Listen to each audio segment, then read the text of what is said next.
Здравейте, приятели! Здравейте, българи, цигани, турци, англичани, американци, германци и гърци! Знаете, разговарям с десетки, стотици, хиляди хора и всеки един от хората, които разговарям, казват: абе, митаче, искам да правя пари, батка! Искам да правя пари! Колко пари искаш да правиш, симба? О, искам да правя много пари, брат! Писна ми от тази работа. Абе, майка, ако нямате цел в този свят, ако нямате карта, по която да следвате, никога няма да достигнете вашите цели.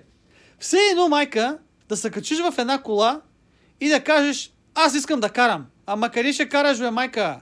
Искаш да отидеш на морето ли? Искаш да отидеш горе на планината ли?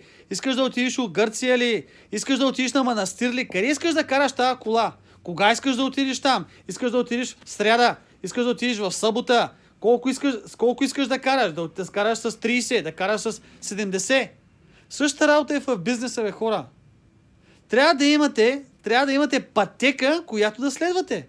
Без пътека, майка, ще се въртите в гората, и ще кажете: мамо, стара, загубех се. Ама е това. 99% от хората в света са загубили. Те не знаят какво искат. Нямат цел в този живот. Искали да правят пари.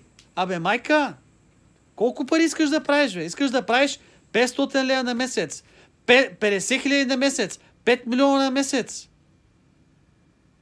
Хора, пак ви казвам, ако нямате пътека, нищо няма да направите в този живот. Защото всичко е едно колело. Разбирате ли? Едно колело. Трябва да има този процес, това е физика. Брат, аз пропуснах часовете по физика. Каква физика ми говориш? Хора,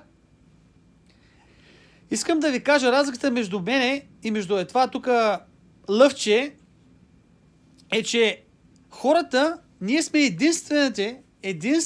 единствените на тази земя, които може да се адаптираме. Ама много от вас не се адаптират. Много от вас живеят още по байтошното време. Чакат някой да им даде безплатна панелка, някой да му звънне да му даде работа. Абе, майка, щом 14 годишни могат да правят по 150 хиляди долара, аз запитам на вас: какво ви е извинението? Какво ви е оправданието? Защото, както съм казал, бай Ганю винаги ще намери 100 начина как нещата няма да се получат. Не всичко при мен се получава. Не ме разбирайте погрешно. Аз пробвам 10 неща, 3 от тях стават. Ама вие, братче, се отказвате още преди да сте почнали едно нещо. Вие веднага имате 100 идеи как нямало да стане. И после, братче, искате да печелите мачове. Абе, майка, вие още в съблекалната сте загубили с 5 гола, бе. Къде ще печелиш мач? Каква купа? Какъв медал? Искал да взима медал. Ма медал искаш по футбол ли? Медал искаш да взимаш по тенис ли? Медал по тенисна маса ли? Медал по бокс ли? Какъв медал искаш да взимаш? Същата работа. Искал да прави пари. Хора, отделете време и помислете какво точно искате да правите, за да имате една реална, чиста пътека пред вас. Айде, оставям че тук на моя приятел и той иска да прави пари. Сега ще му обяснявам, дано ме разбере.